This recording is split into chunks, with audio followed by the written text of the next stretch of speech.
What's going on, people? Welcome back to Chelsea Fan TV. Welcome back to another episode of 5 Things We Learned, the show where we go through all our major talking points regarding the latest Chelsea game. And we beat Crystal Palace 2-1 at Selhurst Park. Back-to-back wins for the first time this season. I think the first time since probably April or March, if we're really going far back into it. But plenty to get into in today's video. We got a goal from a number 9. I know that's rare. We got a long shot from midfield. Again, I know that's rare. But we also had slow play in midfield. We also had no creativity. Also conceded again. Another game without a clean sheet. Plenty to get into in today's game. But before we get into it, as always, if you guys haven't done so already, hit the like button. Smash the subscribe button on your way into the video. Hit the bell notification button as well if you want to be the first to know whenever we release any new content. Also, guys want to check out my personal channel, Carefree Lewis G. The link will be in the title and down in the description below as well. So check us out, like, subscribe. We're on the road to 30k. Also on the road to 160k on Chelsea Fan TV. So hit that subscribe button. It does a lot for the channel, a lot more than you guys understand. So guys, press those buttons and let's get straight into it. 2-1 win away at Crystal Palace. Not the easiest of wins. Palace never make it easy for us, but they are also the sort of side that can't really hold on to leads, which is why they have been a bit inconsistent this season. Like, they make a lot of chances. They're decent defensively. They look a lot better than they did last season, and you could see a gradual improvement under Patrick Vieira. But it did seem predictable that after they got the early goal, it was only going to be a matter of time before we got an equaliser. You didn't know where it was coming from, but we were dominating possession. We had the majority of the ball. We were starting to create more chances. It looked like a goal was coming. And it leads into my first point. And this has been something we have been seriously lacking. And you guys know all this as well because I've been saying it for ages. We need an experienced striker. A player who can score with limited chances. A player with awareness of where to place the ball, where the goal is. And it looks like we finally have that in Pierre-Emerick Aubameyang. And this is my first talking point. Feed Aubameyang and he will score. It is as simple as that. I know it sounds like one of the most Michael Owen punditry quotes you could ever hear. But it is as simple as that. Feed Aubameyang and Aubameyang will score. And that is all that we can ask of him, because I heard a lot of people saying Aubameyang ghosted yesterday. I barely noticed him other than the goal and everything like that. Newsflash, guys, that is his job. That is his job. If he does nothing all game, if he gets 3-4 touches all match, but he scores, I don't care. I don't care what else he does, because that's all that we bring him in for. We have not brought him in to be involved in link-up play or to drop deep. Even though he does do that, we don't need him for that. We need him for one specific fact, and it's to put the ball in the back of the net. And I think everyone was very quick to write off Aubameyang. He didn't hit the ground running in his first 2 games. He's washed. Arsenal got rid of him and we're taking their hand-me-downs and all of that nonsense. This guy has the off-the-ball movement that Havertz has, that everybody loves him for, but he has the clinical finishing as well. And he said after the Salzburg game, I am not 100% fit. I'm still wearing this face mask, which is having an impact on my performances. And he's still mentally recovering from that horrific robbery that he had before he came to Chelsea anyway. There is no reason not to be giving this guy time. But even in spite of that, first game without the mask, first game 100% fit, and he scored. Now, I'm not going to sit here and say that's it, Aubameyang's bagging 30 in the season or anything like that. But give the guy a chance. Give the guy a chance. Like the mental gymnastics I see this fan base do for the likes of Kai Havertz when he was up top. But they want to write Aubameyang off after a game or two is utterly ridiculous to me. That goal, nobody else in our team scores. Nobody else. No one else is taking the ball down with their back to goal, hitting it without even looking at it and putting it in the bottom left. As well as taking it down like that with his chest. So, first point, feed Aubameyang and he will score. And also, give the guy a chance. Give the guy a chance. I don't care if he has the Arsenal tattoo. By the time he leaves, it will be a Chelsea one anyway. And he would have achieved more here than he would have ever done at them Shadow Dwellers. So we don't even need to worry about that. Second point, Mason Mount. We need to have a conversation about Mason Mount because he is now playing as an 8. He is now playing in his natural position.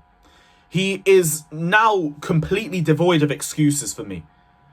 And his performances still haven't improved. Like, yeah, he was decent against Salzburg when he played as an 8, but I feel like this Palace game was just a slap back to reality, not just for him, but for that entire midfield, because we played the same midfield and they were all atrocious. But Mason Mount is the one that stood out to me because now I'm seeing you play as an 8 more. I need to see your performances pick up. Because I could understand it if you were playing as a 10. Because like I said, you're an 8. Your best performances have been as an 8 under Frank Lampard. This, however, the performance against Palace was awful, and it wasn't even like he was invisible or anything like that. I noticed him. It's just he did absolutely nothing.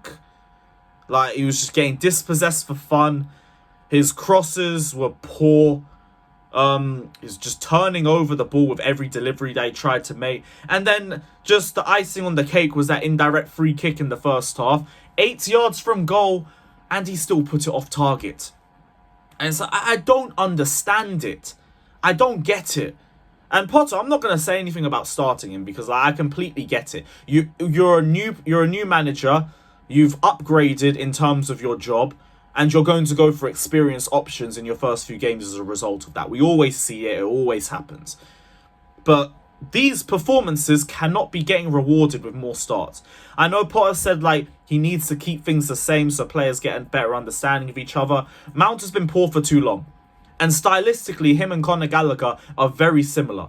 So I don't see any reason why he can't be getting dropped for Gallagher now, or if those performances continue into AC Milan, he doesn't get dropped by Wolves. There will get to a point where if Potter continues to keep playing, I'm going to start looking at him and being like, why are you still playing him when he's consistently dropping these performances? Because now as an 8, the competition is a lot steeper. You got Ruben, you got Gallagher, you got Kante, you got Kovacic.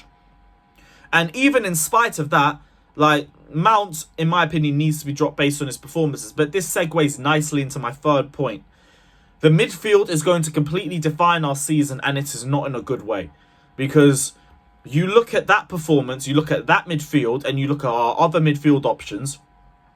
Whenever we play a team that sits deep, we are going to just screw ourselves with our lack of creativity in midfield. And our lack of defensive awareness there in general.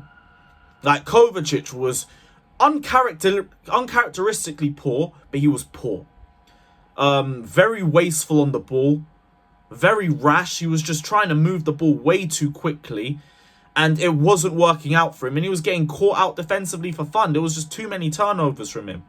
Jorginho as well, by the way. Absolutely atrocious. And we looked better when he came off as well. He was getting bypassed for fun. He was losing ground jewels for fun. And the tempo that he was playing the ball at was just so frustratingly slow. And it's like, we're a goal behind and we need to fix up.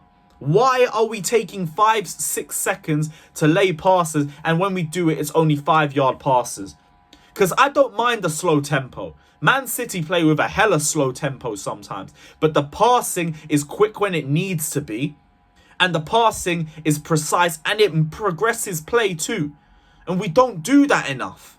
And this is my problem, because I look at that midfield three, and I think Kante comes in, and he's going to be better in duels. He's going to be better defensively, but offensively, we're still going to lack in creativity. Ruben comes in, we're going to be stronger in midfield, we'll progress the ball a bit better, but we're still not going to have any creativity. Gallagher is a bit more of a question mark, because we haven't seen him get played in that position in a starting role just yet. But I don't know if he's going to be the answer to our problems in terms of creativity. That remains to be seen, but I won't say nothing on Gallagher yet until he plays in that position. But we need to figure out what we're going to do in terms of creativity from the midfield. Because when we play teams that give us a low block, we are going to struggle because of this issue. The midfield is a major question mark, and we all know this. But it's going to be what defines our season. The availability of players and what they do on the pitch. Because all I expect from that midfield is possession. Possession for the sake of possession, and I don't really know what we're going to do past that. Moving on to our next point. Kepa. And it's going to feed into my 5th point as well. So I'm going to talk about quickly and then go on to point 5. But Kepa needs to keep starting. And he was good. He was good. I think there wasn't any mistakes from him or anything like that. He did his job comfortably. It was a solid performance from him. Compared to the performances that we've seen from Mendy, has to be starting for the next game. Because I know the bar is in hell. But at the very least, like, Kepa isn't having individual mistakes. His biggest issue is that his wingspan is just a bit too short. And goals like the ones against Zagreb and the ones against Salzburg, they look like ones that Mendy would save. But then you put it into the basis of a 90-minute game, Mendy just looks so much more error-prone right now. So, to me, Kepa has to keep starting, keep it up. He's doing well, deserves his spot. But this segues into point 5. Where he played well. Don't tell me he played outstanding. Don't tell me he played brilliantly or anything like that. Because one thing I noticed from this fan base is that we constantly overhype average or solid performances. And we say they were amazing. We say they were brilliant or nonsense like that. That is not the case. Like, Kepa was good, but that was it. He wasn't excellent. He wasn't outstanding. I don't think Kepa saved us that game or anything. I don't think he had any big shots to deal with except the goal. There was a couple good saves there, but like nothing world class or like, wow, I can't believe he saved it. It was just, he did his job. Let's praise it, keep building on it, and we move on. Same thing with the likes of Havertz, for example. Havertz was good, but he wasn't great. He wasn't excellent. And people are saying it was a brilliant performance and he's looking more comfortable and everything like that. No, it was just non-threatening passes, decent work rate. That was about it. But guys, remember, even though like we are in transition, keep the standard of what we expect Chelsea to be. Because the only players that are reaching that right now are Silva, James, and right now, that is it. Well, the new signings as well. Sterling, Cucurella, and yeah, that's about it. That is about it. Fofana was good, but like he also had the error that led to the goal, so I can't say too much. But he had a good performance. But yeah, let me know you guys' thoughts down in the comment section below. It is another episode of 5 Things We Learn. If you agree or disagree with anything I've said, let me know in the comment section below. Don't forget to like and subscribe to Chelsea Fan TV. Check out Carefree Lewis G as well. And we'll be back for another video tomorrow. Take care, like and subscribe. And as always, up the Chels.